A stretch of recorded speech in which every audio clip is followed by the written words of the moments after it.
Just before I start, I'd just like to thank everyone who made this opportunity happen for me. It's always a real honour and a privilege for me to be able to speak on behalf of not only my people but my passion, and to kind of inform people a little bit about the place that I come from and the reason I do what I do. Thank you. Before I get to what I do, I guess it's important that in this case you know who I am. And so I'll do that. So I kind of started with my parents, and I moved to me. Basically, I grew up in child, youth and family for 12 years. And so by telling you the story of my parents real briefly, you'll understand that it doesn't matter where we start in life. Often we can end up in similar places, and again, you'll realize the need for support out there. So here I go. So my father, he was of Ngāti Kahungunu descent, raised in the State House in Hastings with his 3 brothers and my nanny. He was a single mother to her 4 boys. Gee, that would have been tough, eh? Over my dad's life, he really struggled. He spent most of his time in and out of prison, was strongly addicted to drugs and alcohol. And my mother, who was a second generation of Croatian descent, she had the quite typical Catholic upbringing, very stable, kind of life up in Auckland. When my mother was 17, she fell pregnant with her first child, and this wasn't accepted by her whānau, so she was abandoned. She was forced to marry her first boyfriend that she got hapu with, and he really abused her quite badly. She'd have chairs and bottles broken over her while she lay curled up on the ground to protect her unborn baby. And that was the first stage of the trauma that my mum would go through over a long period of time. So my mother and father, they met at a drug and alcohol rehab in Auckland. And that's sad, but there's always a story that my mum tells me, and I probably shouldn't, but I can't help but laugh. My dad's gift to my mum for graduating rehab was a home brew kit.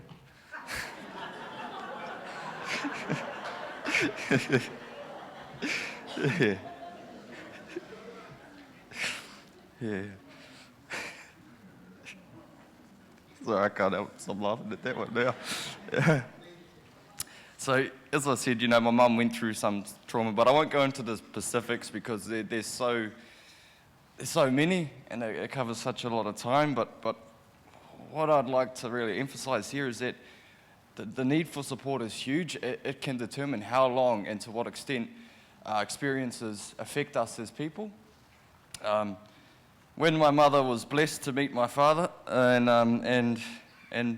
or give birth to me, nah, jokes. So she already had 6 children by that stage to 4 other fathers, and so when I came along on the 15th of December in '95, I say that and it feels like ages ago, but people are like, not even now. 11 months after I was born, so too was my sister Tupua Urlich. And there was, I find I've been learnt a lot about that stage of my life through my siblings, and there was a lot of parties, there was a lot of alcohol, but there was never physical abuse. And my whānau never laid hands on me. It was that they weren't able to nurture me and to take care of me in the ways that I needed. And I have a lot of respect for my mother. People say these parents, they just don't do their job. Well, no, she knew what she had to do, and out of the love for us, she did what was right. She did the hard thing. She made the call to my extended whānau down in Hawke's Bay, and I remember they drove up and had a hui at my mum's. I was 5 at that stage, and me and my sister it was just like any other day. We didn't know what was going on. There was a whole bunch of people chilling in the lounge talking stuff, but we weren't allowed to hear it, so we were used to that. And then it hit, then something really, this moment will never ever leave my memory, and it's kind of strange because here I am at 21. I can't remember what I did last week, but I can remember this so vividly. It was, it's probably one of my first experiences of true trauma. The decision was that I leave, me and my sister, we left mum and we headed down home to the bay. And I'll never forget the moment that we were loaded in the van with our bags. Do you remember those old striped bags with the big, those big ones? Yeah. Yeah. Well, we had those loaded in the back of the van, and the door closed, and I see my mum in front of the window, and she collapses to the ground screaming and crying. My sister started crying, but I didn't. I couldn't feel it. I couldn't let those emotions engage. And as we reversed out the driveway, everyone would say, "Oh, yeah, it was sad because you're leaving your mum." No, we were leaving everything that we knew from day one. That was our safety. That was our belonging. That was where we were safe. And I'll never forget, that the pain that we felt not knowing what's going on, not knowing where we're going. Even though it was to extended whānau, we didn't even know them. And sadly, not long after my sister and I arrived in Hawke's Bay, we were split up. And I went to go and stay with a caregiver in Flaxmere, who was a nasty man. I was physically abused almost daily with this fella. In fact, when I was 6, my father was killed up in Rye Valley, top of the South Island there. And the way that I found out, I was laying on the ground with a bleeding nose. This guy had just given me one heck of a beating. The door opens up and says, "Your dad's dead, by the way." Slam. I don't even know what the heck that meant. And I hadn't seen my mum since I left. And so all of a sudden, out to my marae in Te Auke, Kahuranaki, and there's a marching band because of my whānau rātana. So there's this big marching band. I thought, "Oh, what's this all about? Is there a party here or something?" And then it hit. I see everyone looking at me and my sister and just crying and crying and crying. And then they raised a lid on my dad's coffin, and that's when I realised things are going to be different from here on out. As I'd always used to daydream or dream about my dad coming in and smashing all these fellas who put their hands on me. And to me, that was my wish for justice. That was my real dream that I had. And when that went out the window, so did my hope or anything I tried to do to fit in anywhere. I didn't care if I wasn't accepted. I didn't want to be accepted. And so my behaviour changed after my dad's tangi. I became much more challenged in terms of my behaviour. So I was moved around quite a bit. I went from Hawke's Bay all over the Waikato, kind of stayed there for quite a bit. And I can just remember, when I was moved around so much, I was robbed of one of the most important things for growth, that's stability. And in a way, I lived many different lives. I could be living on a farm one minute, I could be living in a home and whānau environment, then I'm in I hate to call them what they call it, but family homes where there's bars on your windows and alarms on your doors. I was like, who am I really? Who is Tupua? I'm this person this day, and then you never know when they're coming to move you again. This affected me especially in terms of education. So I was too troubled to attend a normal high school, and that was a blessing in disguise for me really, because I went to an alternative education centre in Hamilton called the Cody Centre, where I met a man named Peter Nordstrom, and he saw what no one else saw in me. He didn't see the behaviour as the behaviour, he saw the person who was, and he knew what I needed. I needed that belonging. And in a system where there's such a lack of stability, he knew that culture was the go-to. I forgot to point out before, they changed my name, this Christian whānau that I live with, they changed my name because anyone who knows the word Tupua, I've heard different meanings of my name around the place. But she changed my name to Michael, and my father named me Tupua. That's the name on his headstone. So when I met this man, Peter Nordstrom, day one, I went in there, and straight away, about 5 minutes, I think in, I was restrained because I was already playing up. But he comes up to me and he says, "Hey boy, why are they calling you that? That's not your name." And I said, "Oh, well, they haven't called me that for a long time." Then he told me about who my people are. He knew them. He told me about where we come from, what we believe, and why we believe what we believe. And he found me to be very, very desiring of that. And it grew, especially into my teenage years when we're looking for that identity stuff. Hey, who do we belong to? Where do we belong? So culture for me is what's connected me to my whānau, to my father, who was never there and will never be there again in my life. And so he got me on to studying Te Waharoa. So I learned about, the history, protocol, tikanga, and all that sort of stuff. And from there, I was grounded for the first time. They could move me around, but no matter where I was, I knew where I was in my heart. And once I had that, I grew a passion, and he said to me, boy, you can either become the statistic they say you're going to be and fall into that pattern that sadly our people have fallen into, or you can do the scary thing. You can go against that and prove people wrong. And yeah, that is pretty scary, especially when there's no real expectation for you to achieve. So at 17, I was returned to my mother, and this is really where Voice Whakarongo Mai, which is the organisation that I've co-founded and trustee of, really became, its need really became obvious to me. 17 years old, I returned home to my mum. Nothing had changed. I had so many big dreams and was filled with false hope. It was no different than it was when I left. In 12 months of me returning home, there were 112 police call-outs to my mother's address.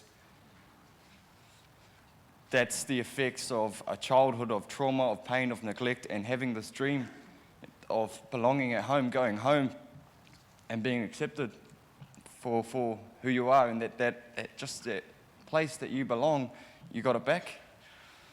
So I went on, and I really struggled with my mental health and stuff. So I ended up doing things. I started getting into drugs and alcohol, that pattern my parents were going through from their own traumas.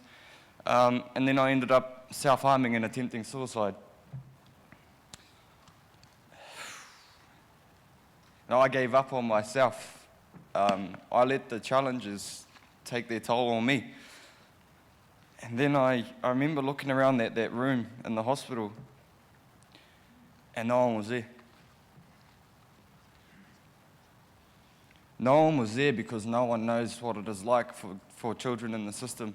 No one knows what we go through, and no one knows how it affects us. They all know the outcomes, and they've accepted that. Well, my challenge is to change that way of thinking, to change the fact that that's seen as being normal, and to change the fact that we don't see that we have an obligation to better this. So I've been very lucky in terms of opportunities. I've had some awesome people come in and tautoko me and bring all these opportunities ahead. I first advocated on behalf of children and young people in care in 2013 to Minister Bennett, when she was the Minister of Social Development at Dingle Trust in Papatoi, South Auckland. And that was my first chance to actually confront the system and to let it know, to really give a voice to the issues that we face. And we had 8 young people who grew up in care, and my focus was on culture, because for me, that's why I'm still here today. From that point on, I went to Canberra. They have an organisation there called Create Australia. They do connection and advocacy for children in care in all the states of Australia. And I was like, whoa, damn, like you go in there and there's like the 7-year-old talking in front of 2,500 people like it's nothing. I was like, that's what we need. We need that, because there is so much experience and there's so much knowledge and direction available, but we're not utilising it. So, I did that, and I did some media stuff, and that caught the attention of Minister Antoli before the review of Child, Youth and Family. And I'll get a phone call, and it's saying, Afina Buchanan, who works for the Office of the Children's Commissioner, says, Minister Tolley would like to know if you'd like to work with her to modernise Child, Youth and Family. I was like, what? Really? I didn't believe it, so I said, yeah, sure. Next thing you know, I'm sitting on the 5th floor of the Beehive, like, whoa, that was quick. It was me and 7 other young people all from throughout the country, and that's when I really thought, this is what we need. Although we had different stories, we came from different places, we all connected in that way, and we all had those commonalities which make our message more powerful. And for the first time, I felt like I belonged. I wasn't isolated. I'm with a group of people who I'd never met before, but there's something binding us together. And throughout that whole review of Child and Family, I worked with Helen and the expert advisory panel. I was like, whoa, like this is some serious business going on here. And I didn't tell my whānau that I was doing it either. Because, for a long time they all said, don't, go live your own life now. But this is my life. This is who I am. Maybe it's not like a perfect career that's set from the start, but nothing good is easy. And if we don't do things differently, then we're not going to have different outcomes. So I've dedicated my life so far to this, and I continue to do so. Now, well, I've been to 2 social service select committees, and man, it was hard. I was 17 and I was homeless, and I had to go to a social service select committee because the age of leaving care was 17 at the time. And so, I was your child. I was raised by you. I'm 17 and I'm homeless. What's wrong with this picture? Well, what are you going to do for me? Send me back on a plane to Auckland with nowhere to go? And it just sucks because I had to do that twice. But through the efforts of the review and through being heard, that age was raised to 18. Now children and young people in care can finish high school, they can sign tenancy agreements, they can adjust to the adult life before being dumped in it without the necessary tools to make it.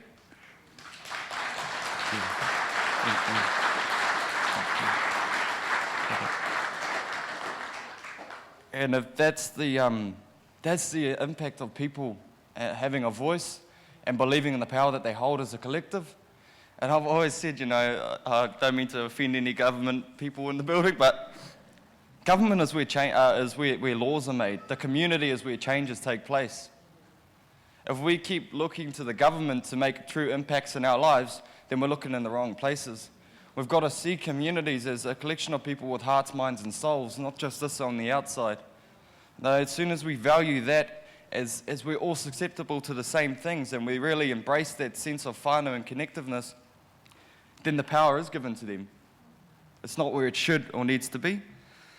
And so we've got a clip of Voice Whakarongo Mai, which is the Connection and Advocacy Service, which is Aotearoa's first national connection advocacy service, connecting young people together, breaking that isolation and bringing a voice from people to system. I've always said that nothing can be for us without us. So if they can play the clip, that'll be...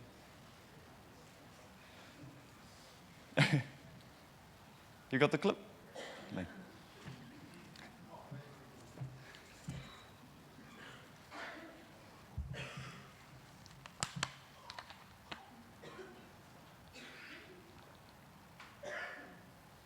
Oh, it's going to need audio. I need to live with people who care about me. I need to be with people who respect my privacy. I need to feel like I belong.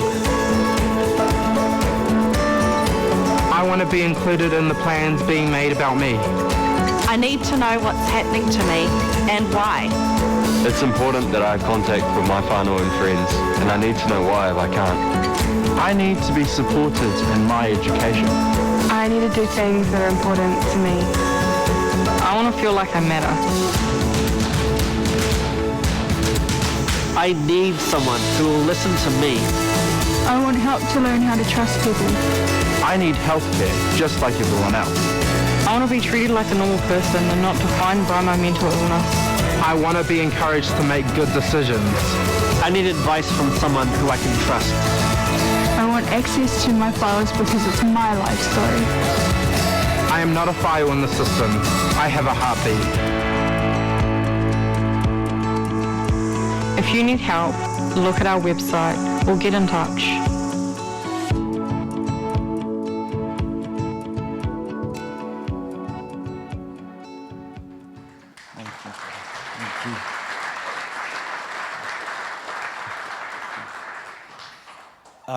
So Voice Whakarongo Mai, it's non-government, but it's a collaboration between government, non-government, philanthropy.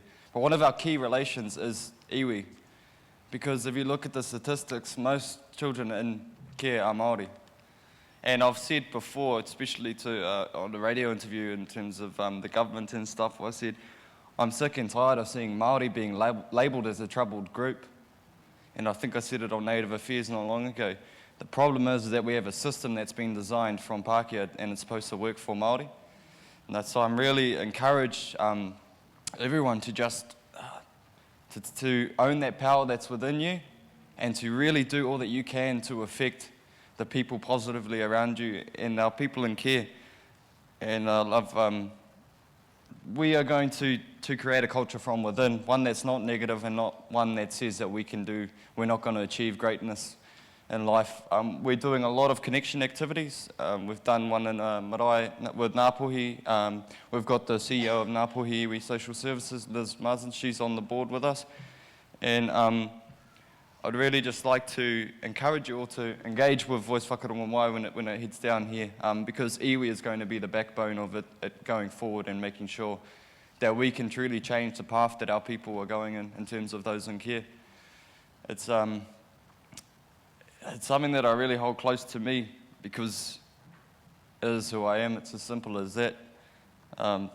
They can label me having PTSD, anxiety and whatever, but the way I see it is that the battle that I have is not becoming a product of my past. It's about turning that into fuel to drive me forward, because without that, there's no hope. And that hope is strengthened in numbers. So it's always awesome for me to come here and kōrero about what's important to me and get support behind us.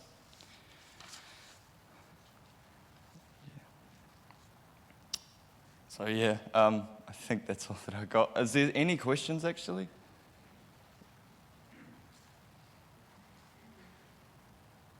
How do you do what you do when you're having a hard day? Like, what makes you go out there and carry on working when you feel like you can't do your own life that day? Yeah, that's a good question. Yeah, I get some really, really hard days, especially when you do deal with mental illnesses. But I guess for me, I just kind of think I can either give up and lay in bed all day and let this past of mine beat me, or I can live. And life isn't always comfortable, it's not always happy, but you learn. And you've just got to keep going, because as soon as you stop, the momentum isn't with you anymore. And over 4,000 children, that's enough passion for me to keep doing what I do and to see that change in society and the change in people's ways of thinking. It makes it more than worth it for me. So yeah, thank you. Whoop. Thank you.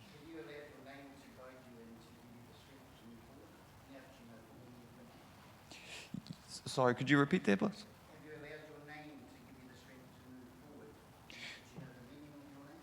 Yes, I have, and that's the thing. That really kind of came first when they said, "Oh, you've got post-traumatic stress disorder. You've got this." I said, "That's what I got, but that's not who I am." As soon as you believe in who you are and you become a brand or almost like a product of yourself, then you're truly authentic. I think that if we settle for these labels that to me don't represent myself, they represent a situation, but that's not who Tupua is. So yeah. I do, yeah. And it's only been recently, I'll be honest, I did have a lot of negative stuff between me and my mum. In fact, about 2 years ago, I was like, it's time to... That's actually when I started to experience those things myself, and I saw the cycle repeating. Trauma, pain, no support, turn to alcohol or drugs. I love my mother a lot, and I've forgiven her, because she's been through some things that I didn't know about and wasn't at the front of my mind growing up. So yeah, that's cool. Do you believe in the reforms? I do, yeah, I do, definitely. I think that the government, there's two things making the government change their approach or invest in it now. The first thing is money, sadly. I'm being realistic here. They've created a system that fails and is costing them a lot of money. The stats are quite high for those who grow up in care and those who end up in jail. They can't afford to keep this going on generation after generation. And the second thing, I think it's communities are sick and tired of seeing this happen. And I'll tell you personally, I'm sick of the only time a stiff child is on the news is for something negative. That's the picture that the media portray. And like, for example, for me, when I was at high school, if I wanted to go and stay at a friend's house, the cops had to go to their house, interview and screen every single person in their home. So for me, it's about challenging the stigma that society's created against young people in care and making us belong more. And yeah.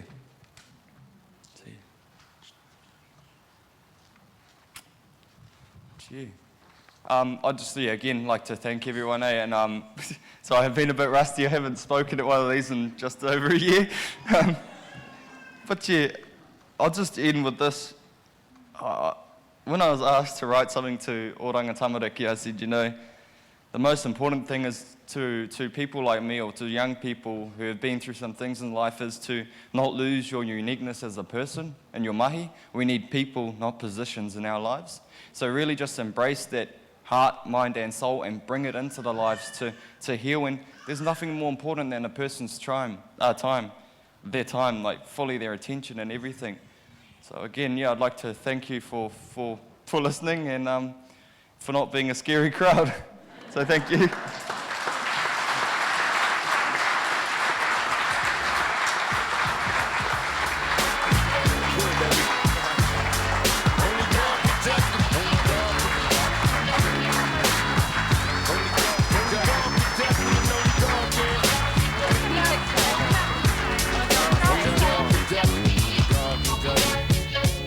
Tupua Urlich. Nā mihi aroha kia koe Tupua Urlich. Thank you for your story of triumph. Thank you for your courage to share your story and your journey with us. Thank you for being your authentic self. And as you wear that tonga given with such love, may you remember the love in the room for you today, and that you are a treasured, loved mokopuna of us all. Kia kaha, kia maia, kia manawaroa Tupua Urlich. Mauri ora.